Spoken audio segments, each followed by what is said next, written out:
broadcast is now starting. All attendees are in listen-only mode. Hello, everybody. Welcome to today's webinar.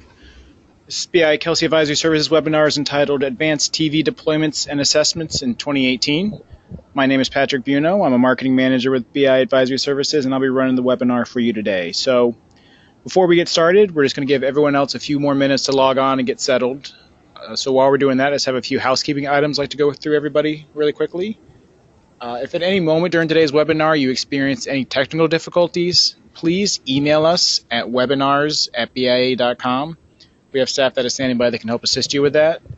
And then we'd also just like to encourage everybody quickly to participate in today's panel discussion. If at any time you have a question to ask, please just go ahead and type it into the little questions box in your GoToWebinar panel, and we'll be sure to try to get your question in today. And if we don't have time in today's webinar, we'll be sure to follow up with you separately. So with that, let's go ahead and kick things off. I'll hand things over to one of our moderators for today's session, the Managing Director of BIA Advisory Services, Rick Ducey. Rick? Patrick, thank you so much. And I'm joined by my in this webinar with my partner in crime, Mitch Oscar. So just a quick overview of the agenda. We've got a terrific panel that we're going to share some thinking with in a moment. But first, I wanted to start off with a little bit of our video advertising forecast, share some of our updates there about what's happening with locally targeted video in the U.S. Mitch is then going to give us a perspective on kind of where we are with advanced TV, as only he can tell the story, 21st century advanced TV perspective. Then we're going to go right into the meat of today's webinar, which are our executive panel discussion. And as Patrick mentioned, if you have questions along the way, please pop those into the question box, and we'll either take them along the way, or at the end, when we all take a breath, we'll get to the questions then. So first, let me just start off with a few overview thoughts about how we at BIA Advisory Services are seeing the local video market. When we say local, what we're talking about is advertising that has some sort of geographic designator to it. So that can be at a TV market level, it could be at a regional level, a state level, pretty much anything that's not the national TV market. So the local TV market, broadly speaking, we're expecting to see some significant advanced TV deployments, whether that's adjustable or smart TV, all the different flavors. We're going to talk about some of these things with really the industry leaders in the space, including some of the major brands that you hear about meet at conventions like last week's NAB show, broadcasters, agencies, ad tech companies that make it all possible. Basically, what we're seeing is that the advanced TV market for local TV, there's been innovation and deployments happening in a national TV market, and we've covered that in some of our earlier reports and webinars. We're seeing that providing some benefit and lift for local TV. It is an entirely different market, different culture, different procedures, so there's a lot of things that are different, but some of the things that probably have led in the national TV market, we're starting to see become more embedded in the local TV market. So this year, arguably 2018, it's probably the first time we're seeing some major uses of local broadcast TV automated workflow platforms. Sometimes people call it programmatic, but there's been a preference among many companies to refer to it really on a workflow automation level rather than fully programmatic. That has a couple of different implications. So we're going to hear today about a multi-market local TV buy, a lot of spend, a lot of stations and a lot of markets, and how that is working out and what the expectations are for the future. The goal for automation is to make the process more efficient, fewer workflow steps, less friction, easier on both the buy side and the sell side to make it happen, to make the marketplace easier to use in local TV. So smart TV, OTT, cross-platform solutions, that's what advertisers and agencies want to see. So the media companies are getting more organized about doing that, bringing those kinds of inventory types to market. That's something we'll talk about. And there's a number of other different initiatives and topics, some opportunities, some challenges, kind of things that will come up in our discussion. But first, in the next slide, let me start to talk about one of the things we do at BIA, which is talk about where the future spending is going to come from. So we've got, I'm going to cite some information from our local market intelligence platform we call BIA Advantage. Next slide.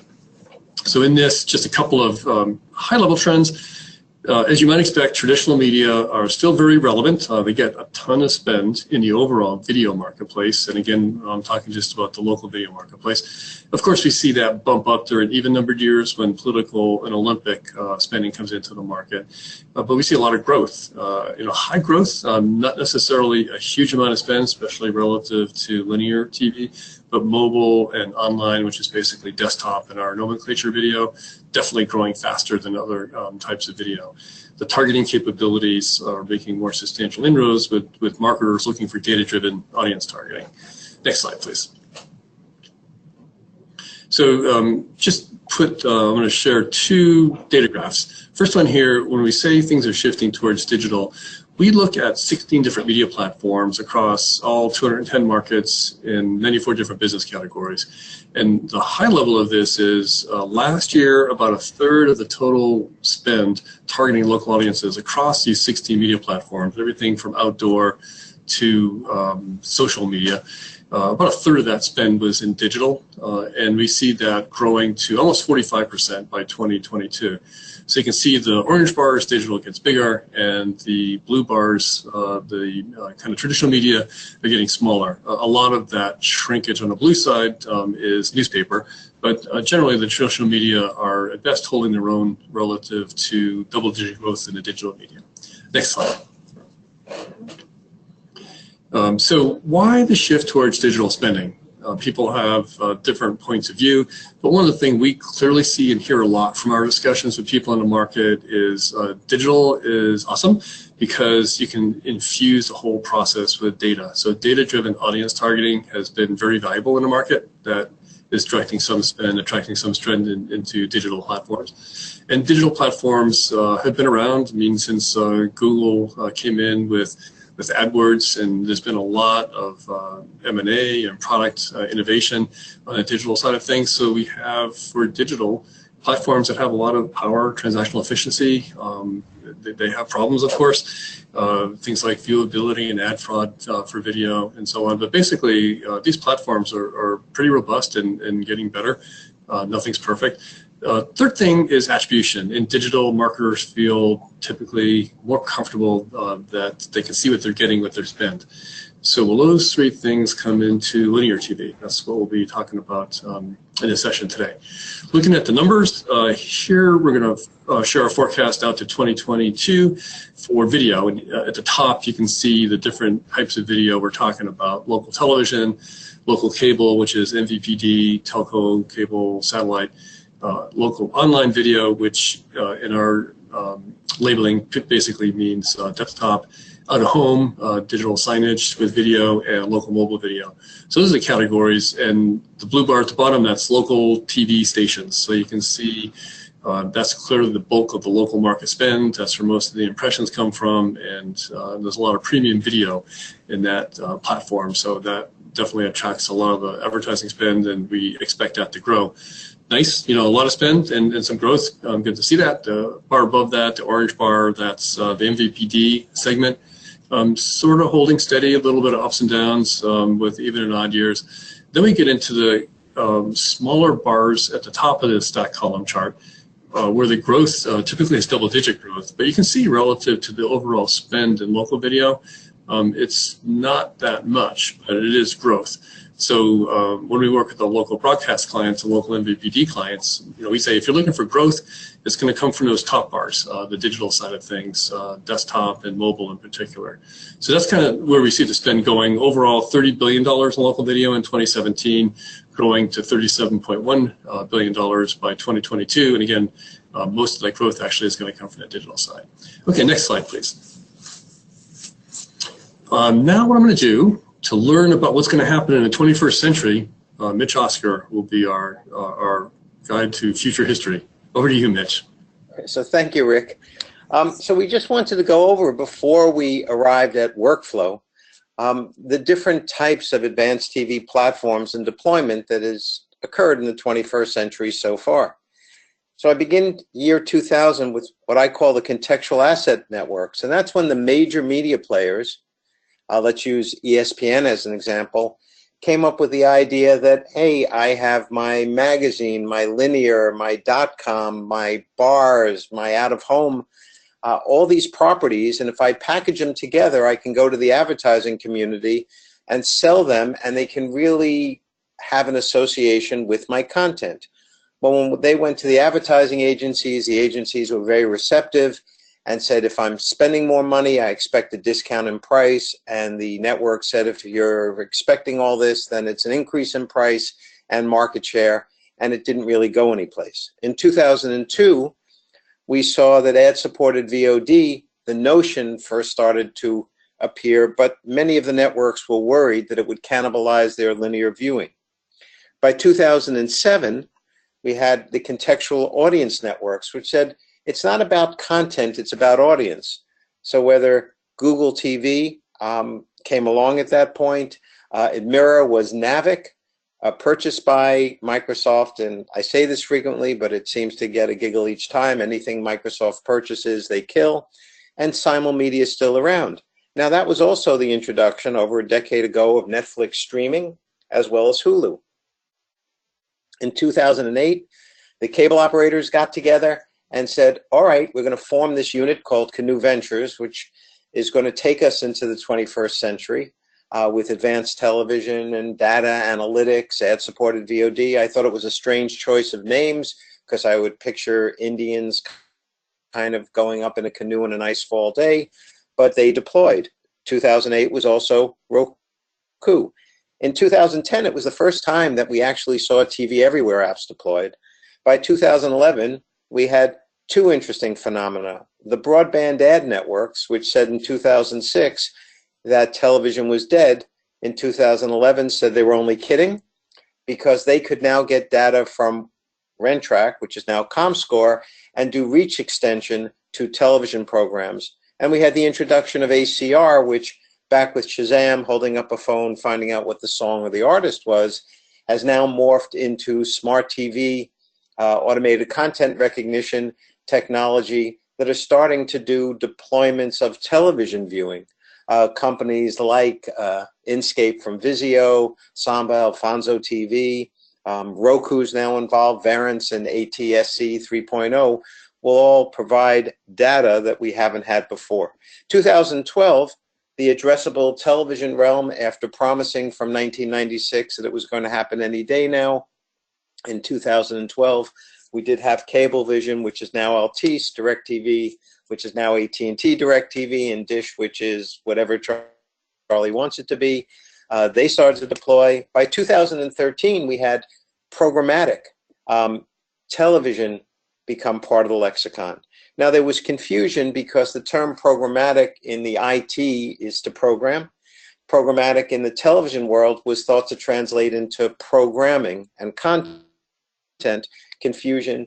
You had companies that were in the broadband arena, like TubeMogul, which became Adobe TV, Tremor looking at this, the Trade Desk looking at this, and companies that weren't associated with broadband deployments, such as Audience Express, which is now Freewheel, Cadent involved, Place Media, which is now part of Altice. 2014, we saw the first direct-to-consumer from a network, Meaningful CBS, for all the people who want to see new episodes of Star Trek. By 2015, there was this innovation with HBO Now that said you don't need a pay TV subscription to access my programming. You don't need to authenticate. And then there was the introduction of the skinny packages like a Sling TV, DirecTV Now, PlayStation Vue, Hulu Live.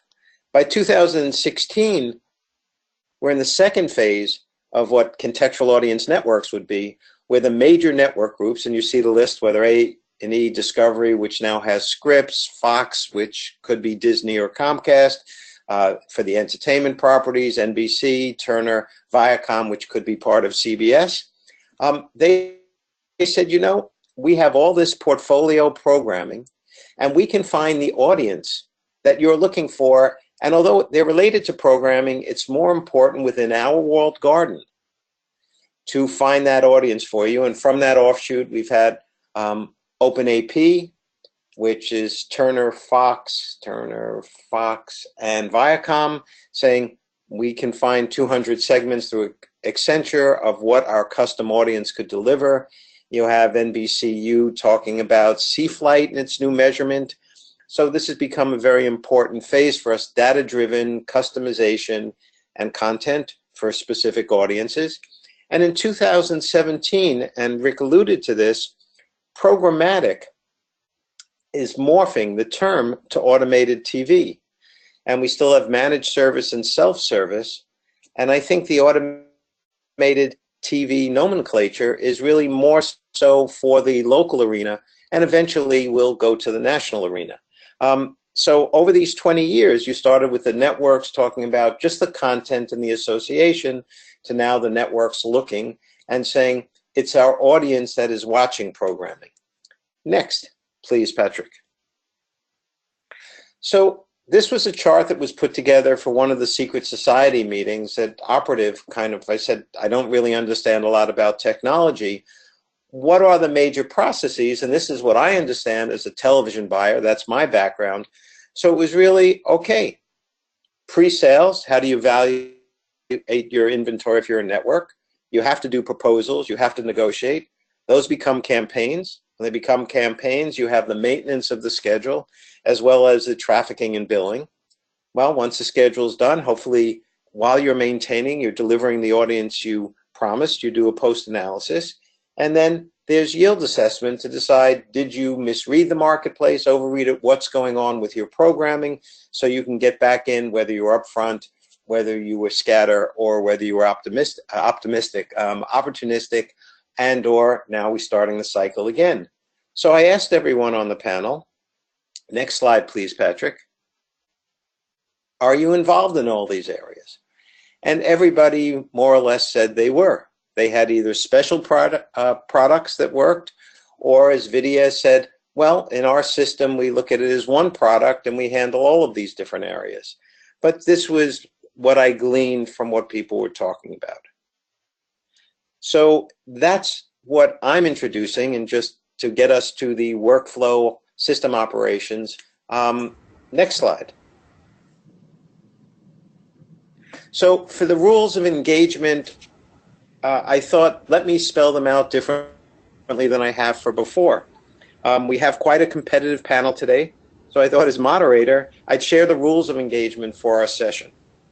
I gave the panelists their instructions in the green room, which were, when I say break, I want a clean break. In the event of a knockdown, you will be directed to go to your neutral chair. Remember to protect yourself at all times, and above all, obey my command at all times. And good luck to everybody. Rick, you have the next slide. Okay, thanks, Mitch. Geez. Okay, so here's our panel. We have Sarah Foss from Imagine. Lauren, as Mitch I think mentioned, was called away. So we have Devlin Jefferson, Vice President of Product Management for Operative as a stand-in. Thank you, Devlin. Frank Friedman with Publicis, JW Linkenauger, Sinclair Broadcast Group, Adam Azamzeit from Vidya, and Eric Mathewson from Wide Orbit. So what I'd like to do is just give each of you a chance to say hello and maybe a couple of words about yourself or your company. So let's cycle back and start with you, Sarah. Thank you so much, Rick. Well, as you heard, my name is Sarah Foss. I'm with Imagine Communications. And we actually are almost two companies. We just announced that at NAB. But the business that I run, which is Imagine AdTech, is an inventory optimization, management, and monetization platform company for global media sellers. We also, though, because of our other sister company, Imagine Playout and Networking Solutions, have deep workflow, automation, expertise, and connectivity back into the engineering, operations, and distribution. So we've recently announced an expansion into over-the-top, and have a number of initiatives for ATSC 3.0, which I really do believe is going to help propel this particular market towards even further advanced advertising systems. That's great. Thank you, Sarah. Devlin? Devlin, do you want to be called Devlin or Lauren? Yeah, no, I'm playing dual roles today, I guess. We can stick with Devlin for now. Okay. Hi, guys. I was a last-minute fill. Lauren, unfortunately, is a board meeting that's running long. I'm the Senior Vice President of Product for all of Operative. Prior to the Syntec acquisition of Operative, I ran all of product for our digital solutions. So for those that don't know Operative plays a pivotal role in the way advertising is frankly bought, sold, and transacted across digital and linear platforms. Our combined linear and digital solutions today, we have the largest independent advertising sales platform for media companies. We are very very vested in looking at how we solve the problems in a multi-platform, multi-channel world.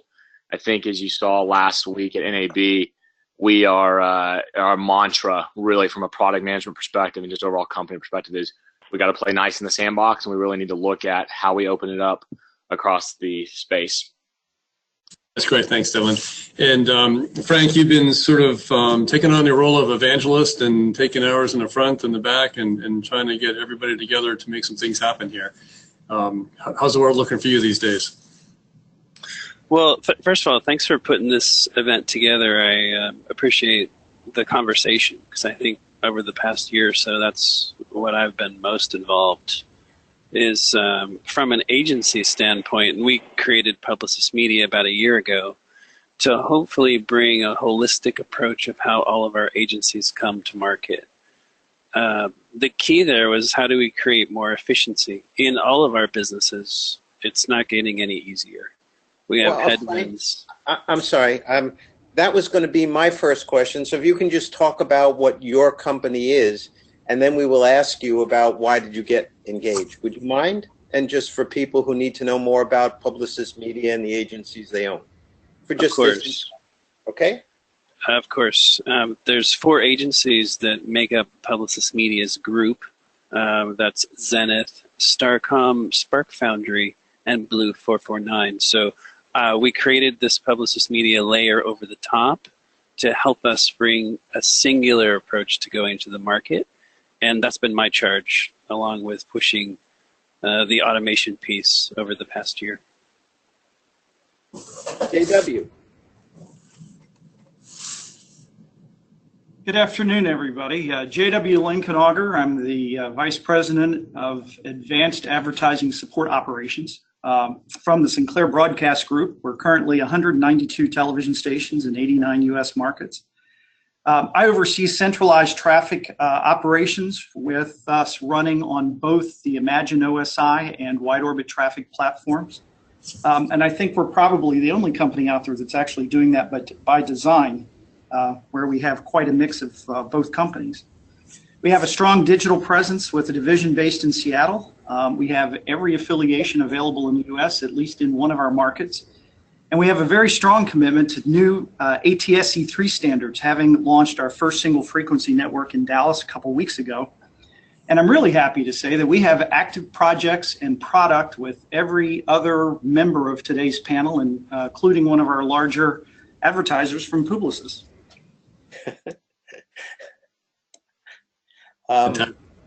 Brett, we changed your name to Adam. Adam. Oops. Sorry, Brett. That's okay. That's perfectly fine. That's typically what JW refers to me as anyway. So Adam's fine. But that's my bad. But yeah, no worries. Fred Adamczyk from Videa.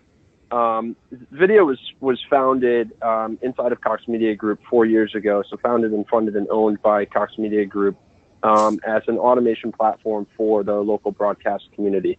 For those of you that are familiar with Cox Media Group, we also own the largest national rep firm in the country in Cox Reps. And, I think it was through the evaluation of the day-to-day tasks in buying local broadcasts and the pain points, the manual labor involved, and just the workflow inefficiencies from both an agency perspective, a managed service component when you talk about the rep being involved in the process and the stations as a whole. So Videa was basically founded to automate many of those workflow inefficiencies and bring a level of competitiveness for local broadcast to some of the digital mediums in order to kind of keep dollars in the local space, bring new dollars to the space, and really make the entire experience better for all parties involved. Which leads us to Eric. Good afternoon. Again, thanks, Mitch and Rick, for putting this together. My name is Eric Mathewson. I'm founder and CEO of Wide Orbit.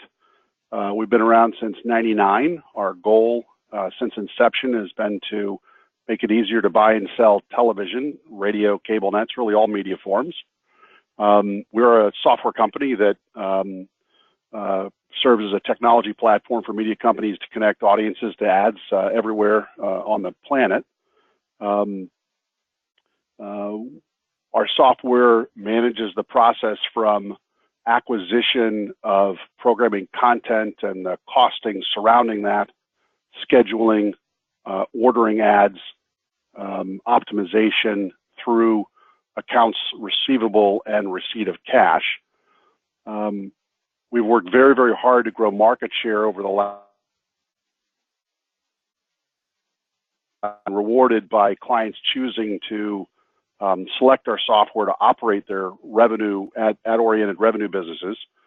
So we now have about 90% of the TV station ad dollars on our platform, about a third of the cable nets, and about 50% of the radio stations.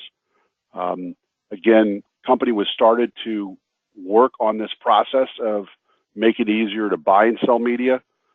I believed at that point in time that the only way to do it was to first figure out how to understand the underlying data before you could connect it on a buy side to an easier place. Mitch did an excellent job, by the way, in talking through the industry and kind of where things had evolved. My experience goes back even a little bit deeper than that. In 1999, I counted 43 competitors that were trying to, in .com time, trying to make it easier to buy and sell media. These companies range from eMadison, Ad Outlet, Ad Auction, even a company called MediaOcean, ironically, that became the bones of what Michael Donovan bought and is now the superseding name of MediaOcean on the buy side. There was another company called SpotRunner. Literally more than $1 billion in equity poured into this area in 99, 2000, 2001, hoping to fix it. All of those companies failed. They all tried to do what we're trying to do today. They all failed. I believe was because the underlying systems were not integrated, and that's really, I think, what all of us are trying to do today. Okay, thank you, Eric. Rick, the bell? All right, yes, of course. Patrick, if you would do the honors. This is unrehearsed, everyone. Where did Patrick go? No, Patrick, are you going to go back? Can you go back one slide, Patrick? We're going to miss the bell. This might have been funny. There's the bell, and now you have to hit the sound. Patrick. No. Okay, maybe a second will work. Okay. Mitch, you're going to have to do the bell for us. There we go. Phew. Okay, Mitch, I delivered the sound effect for you. Over to you. Okay, so now let's go. Now let's go with questions. So, Frank, being that you're the advertising agency, have all the money, and you've really pushed in the automated realm, what motivated you to engage in this automation quest? And you started to talk about it, but I thought this is a great place for you to help us kind of level set our panel. Yeah, really good. Thank you, Mitch. There are multiple questions that really popped into my mind when I came back to Zenith, actually, in 2015, after working in India and Canada. The same challenge affects all of us around the world. How can we do our jobs with less friction? And what I saw was in the local group, we had the most turnover, the lowest satisfaction scores of any group in our entire division. So I sat down and started talking with the folks who do what we do. There was massive displeasure in the manual processes. It takes 30 steps to get a buy on the air.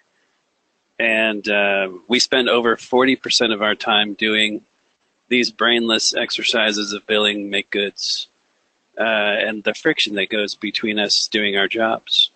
When I sat down and spoke to the junior level, where we were having 30, 40% churn, I said, why did you get into the business? I didn't always get the greatest of answers. Some were into it to to get the free lunches and just do it as long as they had to and move on to planning. Others were interested in developing their skills in negotiation, but they just got so hung up in the process they didn't have time to do it. So we really sat down and mapped out all the workflows to see how long it was taking us to do every one of these 30 steps. In the meantime, while we were going through that process, our CFOs and our brand agencies were under tremendous pressure to deliver margins and organic growth and profits that we were not making those numbers. So talent is 50% or more of your cost basis. I could see very clearly if we didn't fix this, we were going to have it fixed for us. So we started to analyze where the time was flowing. We threw out an RFP to the different platform vendors to see where we could solve it, and we came up with a couple of solutions, and we proved it out now. So we're now at the point where we've gone through all of that. We know where the pain is. We've tested it out, and we know how we can solve it, and we're just on the precipice of pulling the trigger to move it forward into the next phase. So it was survival for us. If we did not come with a solution to our management teams about what our proper staffing should be, our clients aren't paying us any more money, I'm losing the staff, they don't want to work in it. We took a forward approach before it was done for us. All right. Now, you didn't mention any special relationship with Wide Orbit, but I can. So, Eric, do you want to embellish on your relationship with Publicis? It's been a great relationship. Working with Frank over the course of the last year, we've worked very, very hard to build and test a solution that worked for Publicis. I'll let Frank talk to its success, but we are excited to continue to move forward with it and again continue to simplify that buying process, make it more efficient, and importantly, make it so that local media is on an even playing field with other media forms, both digital and linear, so that an advertiser and agency can put money to work in an efficient way. All right. I think the reason that we picked Wide Orbit to do this jump-off point was their access to traffic and the billing process. We went right to the jugular where the biggest challenge is, and it's the stewardship of the buys. We have found in implementing these platform plays, we're able to track buys as they're running. We're posting in real time, and we're getting an invoice at the end and paying within a week. So I don't know when the last time we paid you guys JW in a week. Well, I'm sure it's been never. But our ability to get billing cleared and paid is going to be dramatically better. JW, do you have any insight into how long it takes you and Cycle to get paid from Publicis? Well, truthfully, I hadn't looked at that part to see how well it occurred with our part of the test, but certainly we participated in this as well to make it available to all the stations in the markets that Publicis is buying. That's always the holy grail, to get paid faster, but quite frankly, I was more concerned with making sure we did the job right during the test.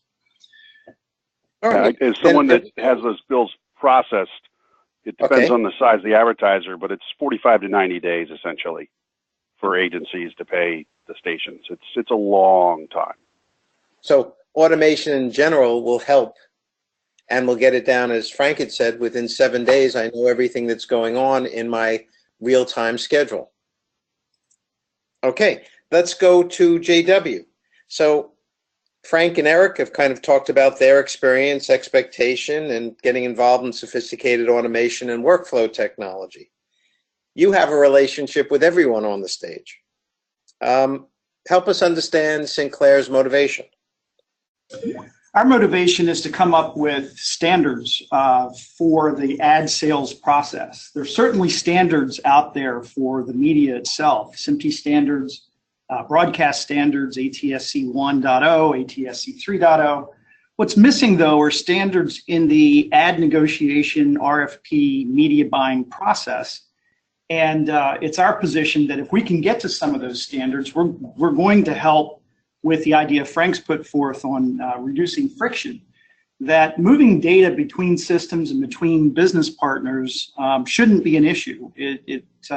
We should be able to move that data easily from one system to another, because by doing so, we're going to allow each of us to pick our system of choice from any of these great vendors to find out who's got the best widget.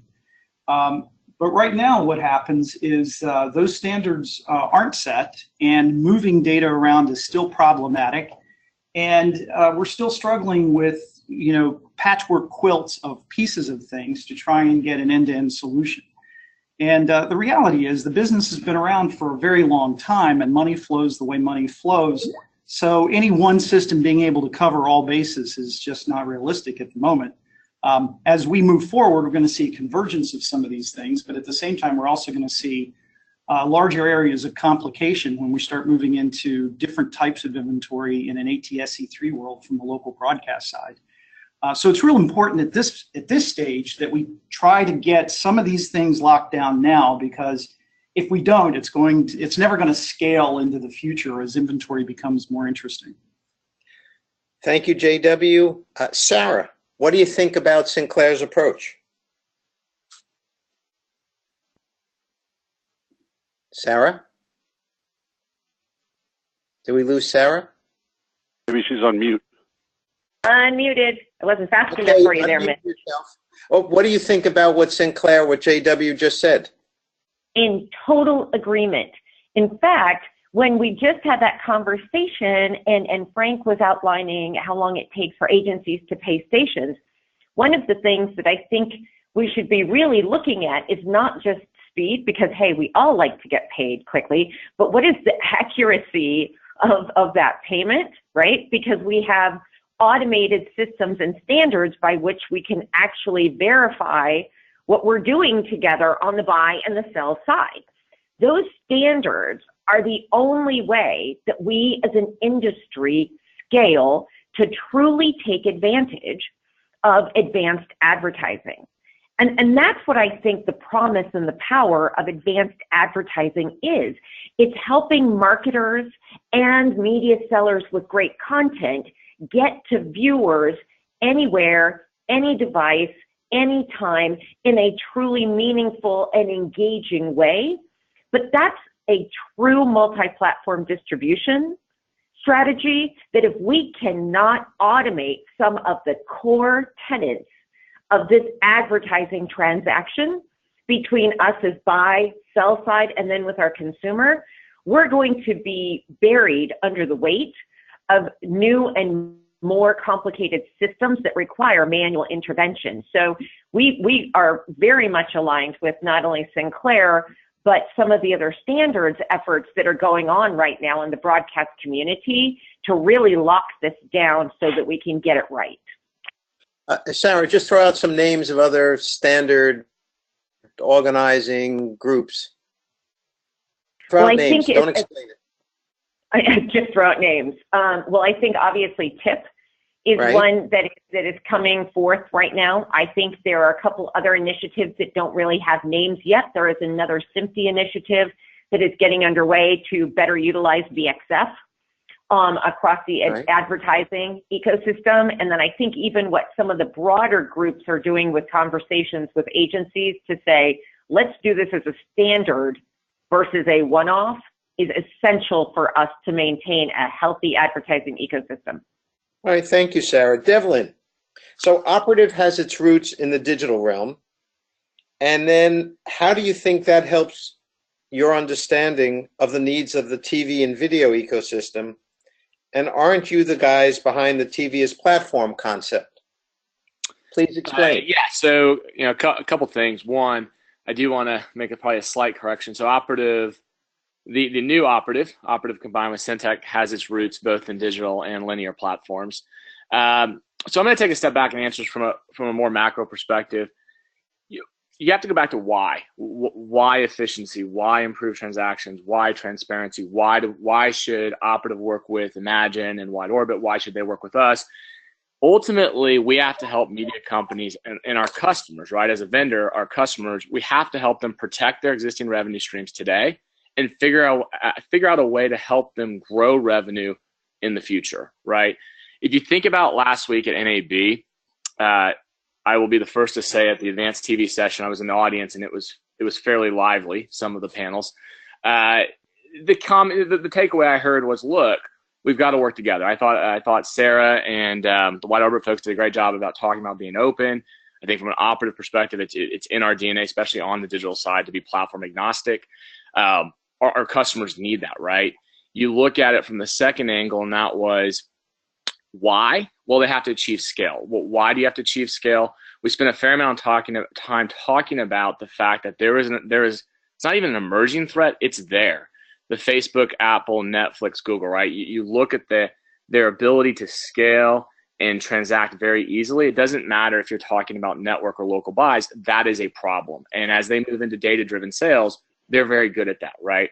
So when I look at this and I think about from the product management side where we see the problems, what we've done over the last 9 months is we've sat down we have roughly 90 digital customers. Some of that mix is linear and digital. We've sat down with a lot of the breadth of our customer base, right? If you look at, we've got IBMS, On Air, Broadway, so a lot of different types of customers. And we just said, what's driving this? And what we found, there's 5 main drivers that are really dictating why we need to get into this and why we need to work together fast, right? So one, right off the bat, there's an absolute need for aggregation. And I think Eric was talking about that a little bit from the White Orbit perspective, right? You have to be able to make it very easy to buy across owned, operated, and partnered inventory, period. We tackled that in 2016 with Operative Connect product. We did that with NBC and BuzzFeed. We're doing that right now at the NCC with Comcast, AT&T. So we see that in the digital space we see it emerging regardless of digital linear, just an impression-based model. You're going to have to be able to address that. And again, why? It's because 90% of incremental digital spend is going to Google and Facebook. It's the fastest growing medium, again, because they make it very easy to transact. The second piece that we see, and this is, again, not trying to steal the thunder, because I think Sarah and Eric from White Orbit did a good job of this, is you have to integrate the automation of buying, selling, and execution of we'll call it advanced media. We saw it in the digital space, and it's funny. In the linear space, you've had an EDI for God knows how long. In the digital space, it's still the nut to crack. We announced last Monday the Mediaocean partnership. That is basically coming from the need that deals, impression-based, complex deals are becoming very hard to execute, and all we're doing is throwing more and more bodies on the problem, right? Our customers are doing that. So you have to have automation and efficiency to stop that. Devin, hold on for a second, and we'll get to your third point, but I don't want Frank to fall asleep. Frank, do you have any comments about? No, that's okay. What Devlin's talking about, anything you want to throw in there from an agency perspective? Yeah, and I want to go back to the previous comment too about TIP. I think our thinking has evolved in that no one group's going to win this. And the moving of data between platforms is critical. So I think our approach at the agency side is we want to have a relationship with every one of these pieces, completely flush them out, but work together as an industry to come to a better solution. I can tell you that on the local side, we don't get considered for a lot of buys because it's too clunky and it takes too long. And so the dollars leaking off from our channels into digital is significant. As we automate those platforms, start to bring more data in and push towards a more audience-based buy, we're right now seeding the success in the future when we reach those goals. So the faster we can do it, the better. And Eric, what do you think? Thank you, Eric. Sorry, I had to cough, so I put myself on mute for just a second. But that's a paid political announcement if you cough during this moderation. Okay, go, Eric. There's no doubt that everybody that's involved in this panel, and I think also some folks at the buy side, are involved in trying to figure out how to make buying and selling easier. There's no doubt that integrations and communications are critical. We have something like 140 some odd integrations with other software companies and products right now. We are a member of the TIP initiative and a supporter of it.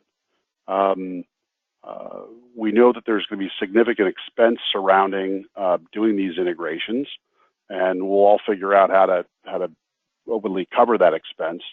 Most importantly,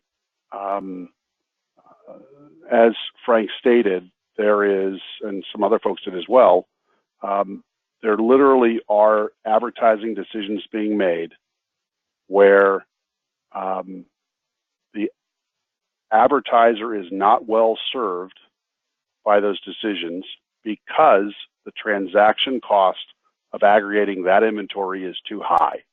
So in other words, local TV works very, very well for advertisers, but it's so expensive to purchase that the advertising agency does not make money when they try to buy local.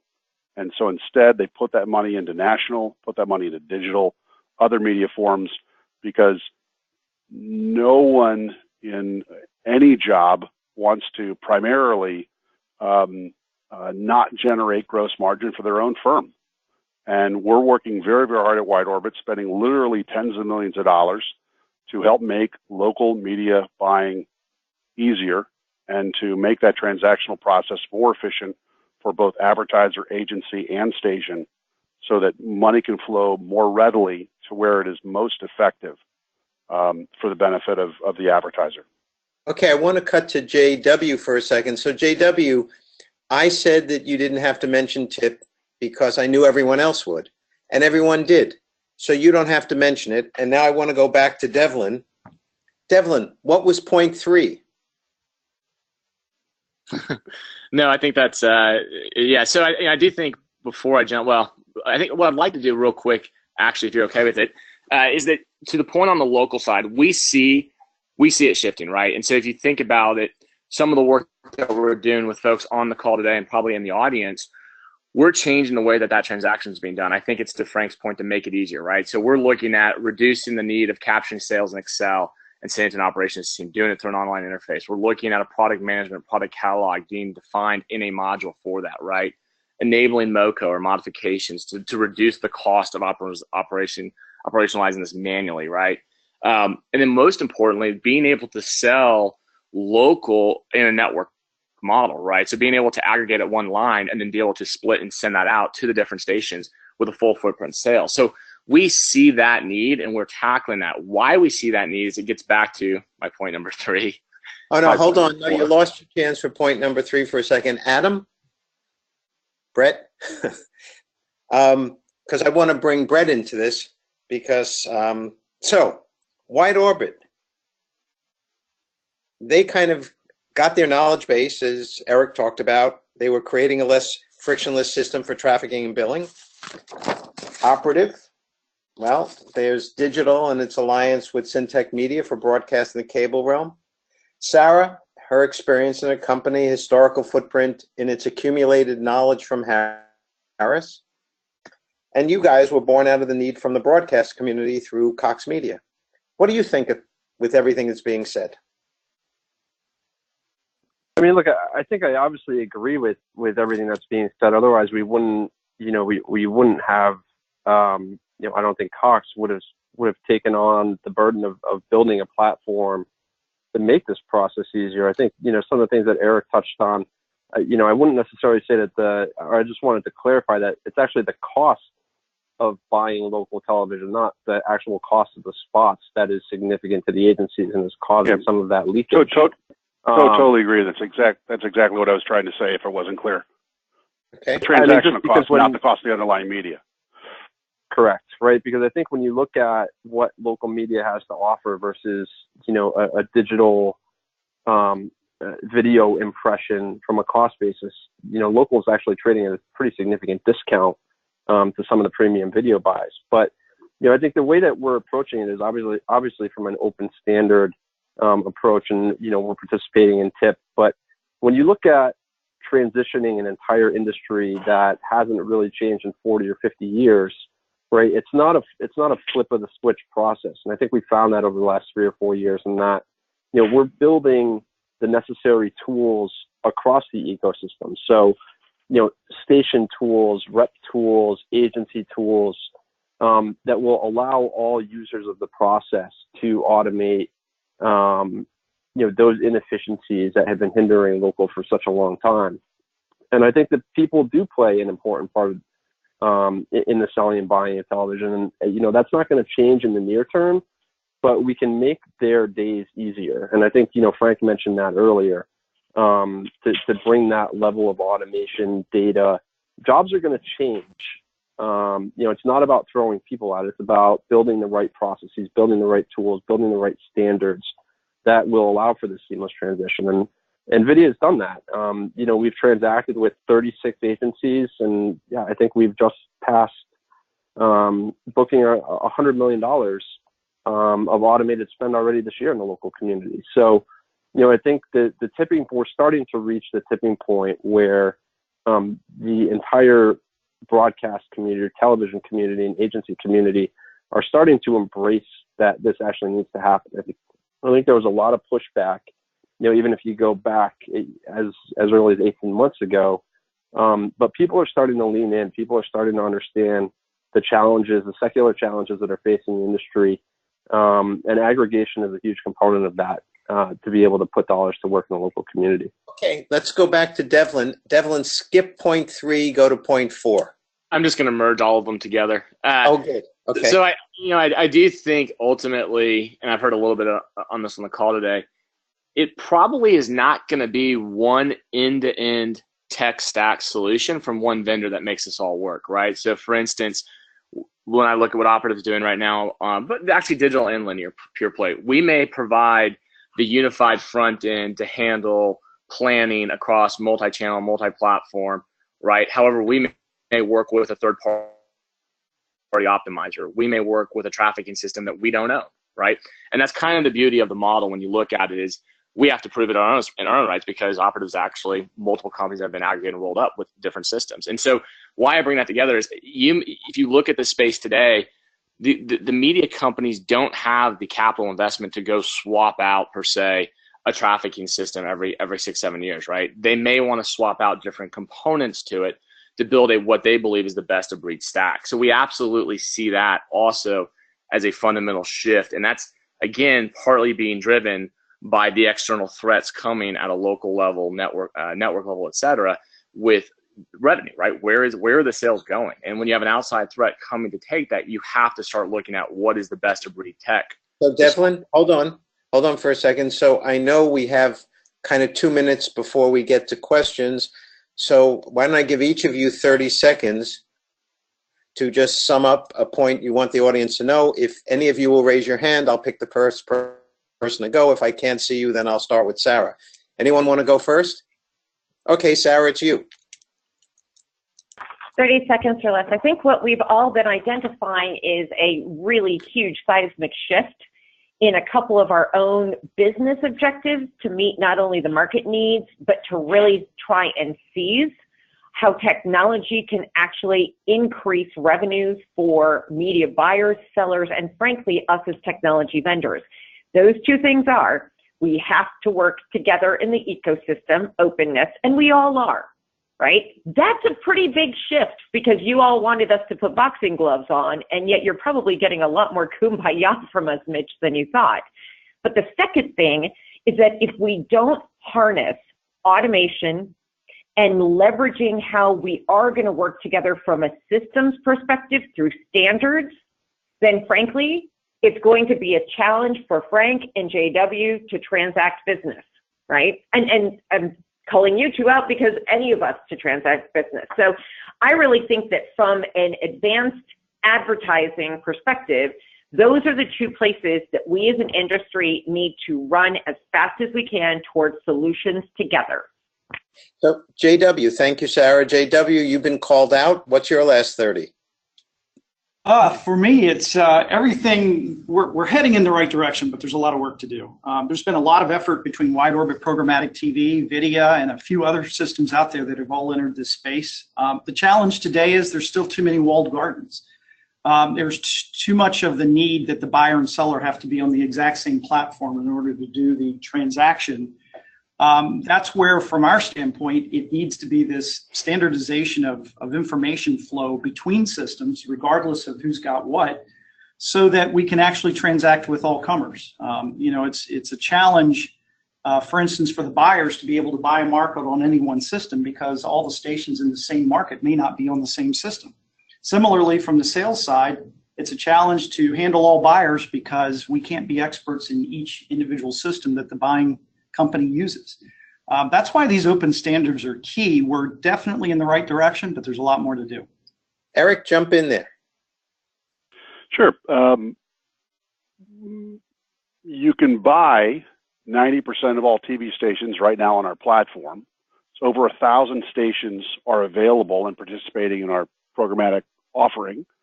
I would encourage anybody in the audience who wants to talk to me directly and or see a demo of our solution to just simply send me an email at eric, E-R-I-C, @wideorbit.com. Happy to show you what we've built and see where we can add some value. Frank, you've been partnering with Wide Orbit, or so the announcement. What's your closing 30? I guess I just like to dispel the fear of change. And I speak that message a lot to our teams who say, hey, am I going to lose my job? My response is your job's probably going to be different. And if you listen to what our clients are saying, give the client's point of view, our P&G client, probably one of the most progressive in the world, is saying, hey, we want to get on your keyboards. That was one of his statements at the ANA conference. He also asked us to come build an agency in his office. So as these client relationships are changing, the friction coming out is what will help us succeed. When we saw the promise of these platforms, where we could have a client sitting right next to us on the keyboard, putting in different sets of business rules and optimizing a local buy like it's never been done before, in a matter of moments, they were very excited. And I think that kind of promise gives us hope that if we could break down these walls of the walled gardens, because that's a big issue, I totally agree with JW, we need to get the data back and forth and get these proven out and moving across all the clients. That's what we need to do. Devlin. I will try to go very fast because I think I spent a lot of time. It's real straightforward. Look, we see the next big step in advanced TV is the converged buying and selling of linear digital content, right? I think that's really the definition of premium. We believe media companies, to compete with the closed and fairly large Googles and Facebooks of the world, have to take this step. You've got to work collaboratively in the ecosystem. I think Sarah nailed it, to make it really easy and efficient for buyers. And really, you're doing this, to my first point, you're protecting revenue and you're growing incremental revenue. I don't want to oversimplify, but that's where we think this is going. Thank you. And Brett, because you had to wait a long time to even be asked a question, we'll give you the closing comment. Thanks, Mitch. I'm sorry, just taking myself off mute. I think I just want to echo what what Frank said, and I think it's change is hard, and it's not going to come easy. It's definitely going to be a process. But to those people that are, I think Sharita gave everyone this message at NAB. Who's Sharita? Sharita Williams is the president of NVIDIA. I think it's the message is really just get off the fence, right? It's change is hard, but you're never going to understand change. You're never going to understand what these technology platforms or what automation can do for your processes unless you're willing to give it a try. And I think you need to try all the different systems. I'm not going to sit here and tout video over any others. I think, the users need to make those decisions for themselves. But if you're not trying them, and if you're only trying one, or you're not trying them at all, then I would say that you need to give it a chance. You need to embrace what's happening in the industry. And because the biggest way we're going to change and make this work for all parties involved is to get a continuous feedback loop. And without that feedback loop, and without users using these systems, and without the understanding of the processes and what needs to change and how data needs to flow, we're not going to be able to move the industry forward. So my call to action is for people to embrace this, to get off the fence and understand how it can work for you and why it's not bad. Brett, thank you. Back to you, Rick. Mitch, thanks very much, and thank you very much to the panel. Really appreciate great discussion. And it does seem more kumbaya and collaborative than combative. So I guess we should have picked a different sound effect after all. Next slide, please. So just a couple closing thoughts. Thank you also to the audience for being with us today. If you enjoyed this discussion and want to continue participating in these discussions, BIA is hosting a series of regional half-day events around the country the rest of this year. Coming up next month in DC, Local Impact DC, Local Impact because we're talking about local advertising, local activation, Los Angeles, New York, Miami. We have the agendas up for DC. Frank is going to be leading a panel there, as well as a couple of folks from Sinclair and some others talking about the themes we've been addressing in this panel. Talking about advertising trends, we'll talk about political advertising since we're in Washington next month. National brands, local affiliates, what they're doing with local market automation. We've been focusing now on linear TV and how that's advancing with data-driven and automated efficiencies. There's another side of what's happening with automation in local markets that we're going to go into, with how national brands do local market execution through different kinds of platforms, and then a bunch of other things, including ATSC 3.0 that came up a couple of times in this session. We're going to have a focus session on ATSC 3.0, sometimes called Next Gen. Okay, next slide. So I'd like to thank everybody again for joining us. Thank you, Mitch. Thank you, panel. Thank you, audience. We are at our time. If you do have questions or suggestions for other topics or want to provide any feedback to us, please send me an email or call me or tweet me, however you'd like to get a hold of me. Thank you very much, and I'll turn it back to you, Patrick. Thank you very much, Rick. As people log off, we just like to remind you that we do have a quick follow-up survey. If you guys don't mind just giving us some info on what you thought of today's webinar, and if you have any other questions, feel free to ask them, and we'll be following up with you soon. So with that, we're going to go ahead and close everything out. I'd like to thank everybody for attending, and I thank our panelists for giving us such great insights. Thank you, guys.